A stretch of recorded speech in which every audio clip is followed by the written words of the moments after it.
السلام علیکم ورحمۃ اللہ وبرکاتہ۔ امید ہے کہ آپ سب خیریت سے ہوگے۔ کلاس 6 آج ہم پڑھیں گے اذان کے بارے میں، اذان کی فضیلت اور اہمیت کے بارے میں۔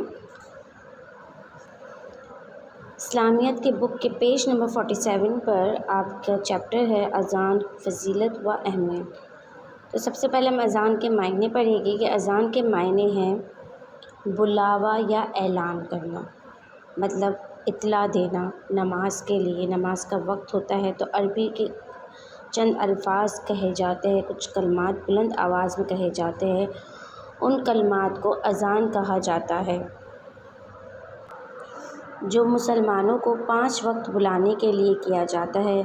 یہ اعلان مسلمانوں کو 5 وقت باجماعت نماز ادا کرنے کی دعوت کے لیے کیا جاتا ہے، تاکہ اس اعلان سے، اس اذان کی آواز سے، ان کلمات سے مسلمان اکٹھا ہو، 5 وقت کی نماز باجماعت ادا کرے۔ اس لیے اذان کے معنی ہیں اعلان کرنا یا پھر لوگوں کو اطلاع دینا، کیونکہ اسی اذان کی بدولت جب یہ الفاظ، جو کلمات کہے جاتے ہیں اذان کے، جب یہ لوگوں کے کانوں تک جاتی ہے اس کی آواز، تو وہ اپنی مصروف زندگی کو چھوڑ کر، جتنے بھی مصروف ہوتے ہیں، جو مسلمان بندے ہیں، جو مسلمان لوگ ہیں، جب ان کے کانوں تک یہ آوازیں پہنچتی ہے اذان کے کلمات کی، تو وہ اپنی مصروف زندگی کو چھوڑ کر اذان کی تیاری میں لگ جاتے ہیں۔ اذان کی یعنی کہ نماز کی تیاری میں جب ان کے کانوں میں ان کی اذان کی آواز جاتی ہے تو وہ نماز کے لیے چلے جاتے ہیں، اور اپنی تمام مصروف زندگی، جیسے کہ اپنا کاروبار، اپنے گھر بار کے کام، ان سب کو کچھ وقت کے لیے چھوڑ کر نماز کی تیاری میں مصروف ہو جاتے ہیں۔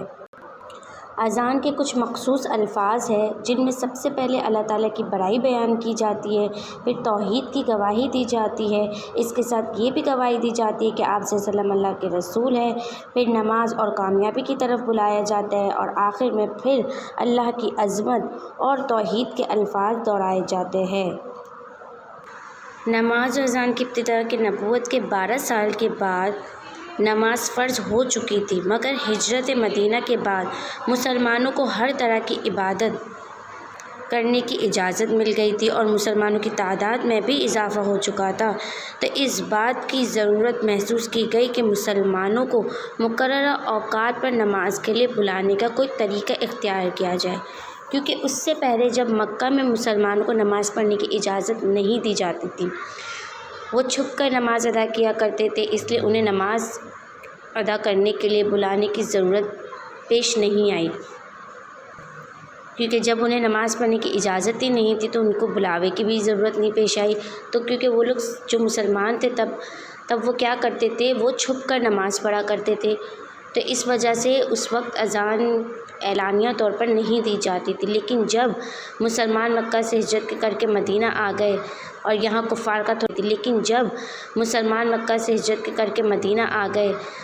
کفار کا تھوڑا خوف کم ہو گیا، تو انہوں نے سوچا کہ اب لوگوں کو، مسلمانوں کو ایک مقررہ وقت پر نماز کے لیے بلانا چاہیے۔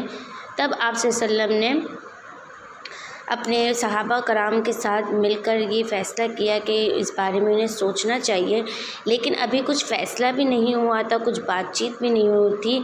اس سے پہلے ہی اللہ تعالیٰ نے حضرت عبداللہ اور حضرت عمر فاروق رضی اللہ تعالیٰ عنہ کے خواب میں اذان کے کلمات بیان کیے، ان کو خواب میں یہ سارا طریقہ بتایا، تو وہ آپ صلی اللہ علیہ وسلم کے پاس دوسرے دن گئے اور انہوں نے ان کو اپنا پورا خواب بیان کیا، تو آپ صلی اللہ علیہ وسلم نے بیان فرمایا کہ یہ حق ہے، انشاءاللہ اس پر عمل ضرور کیا جائے گا۔ اور پھر انہوں نے حضرت عبداللہ بن زید رضی اللہ عنہ کو حکم دیا کہ وہ حضرت بلال رضی اللہ عنہ سے اپنا خواب بیان کریں، تاکہ وہ اپنی اذان کو دہرا سکے، تاکہ وہ ان اذان کے الفاظ کو سیکھے اور پھر اذان کے الفاظ کو بیان کریں، یعنی کہ اذان دیں۔ اس طریقے سے حضرت بلال رضی اللہ تعالیٰ عنہ جو تھے وہ اذان دینے کے سب سے پہلے مؤذن تھے۔ اس طریقے سے اذان دینے کا طریقہ رائج ہوا، جو کہ آج تک جاری ہے اور قیامت تک انشاءاللہ جاری رہے گا۔ اذان کی بہت زیادہ فضیلت ہے۔ اذان شیطان کے لیے تکلیف کا باعث ہے، پریشانی کا باعث ہے، کیونکہ یہ اذان کے کلمات سن کے لوگ نماز کی طرف جاتے ہیں، عبادت کی طرف جاتے ہیں۔ اذان ایک بہت اہم انسان کے لیے ضروری ہے، کیونکہ اذان کی آواز سن کے ایک سکون ملتا ہے۔ اس کی وجہ سے انسان اپنی دنیاوی زندگی کی مصروفیات چھوڑ کر نماز کی طرف جاتے ہیں، اور اس نماز سے انسان کو ایک ذہنی اور دلی سکون ملتا ہے۔ انسان اپنی زندگی میں بہت زیادہ پریشان ہوتا ہے، لیکن اس نماز کی بدولت اسے ذہنی طور پر سکون ملتا ہے،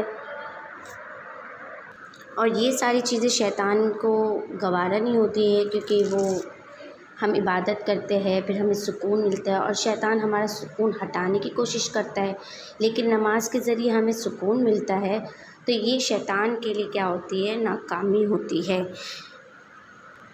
اذان کے یہاں پہ الفاظ بیان کیے گئے ہیں کہ کس طریقے سے اذان دی جاتی ہے۔ یہاں پہ سارے الفاظ لکھے ہوئے ہیں اذان کے، اور ان کے ترجمے بھی لکھے ہوئے ہیں، انہیں کتنی دفعہ پڑھا جاتا ہے وہ بھی یہاں سب لکھا ہوا ہے۔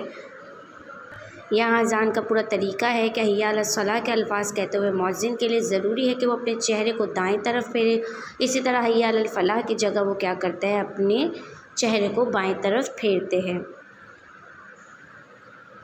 یہاں اذان کی پوری طریقہ بتایا گیا ہے، اذان کی فضیلت کے بارے میں بتایا گیا ہے، اذان کیوں دی جاتی ہے، کس طریقے سے دی جاتی ہے، ان کے معنی، ترجمہ، اور اذان کی بہت زیادہ فضیلت ہے، اس سے ہماری زندگیوں میں کیا اثر پڑتا ہے، یہ سب کچھ یہاں بیان کیا گیا ہے، آپ دیکھ سکتے ہیں۔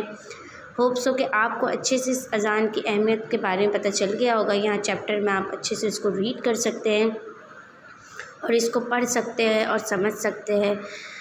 اللہ پاک ہمیں اذان کی فضیلت اور اہمیت کے بارے میں عمل کرنے کی توفیق دے، ہمیں نماز کا پابند بنائے، اور ہم 5 وقت کی نماز پڑھیں۔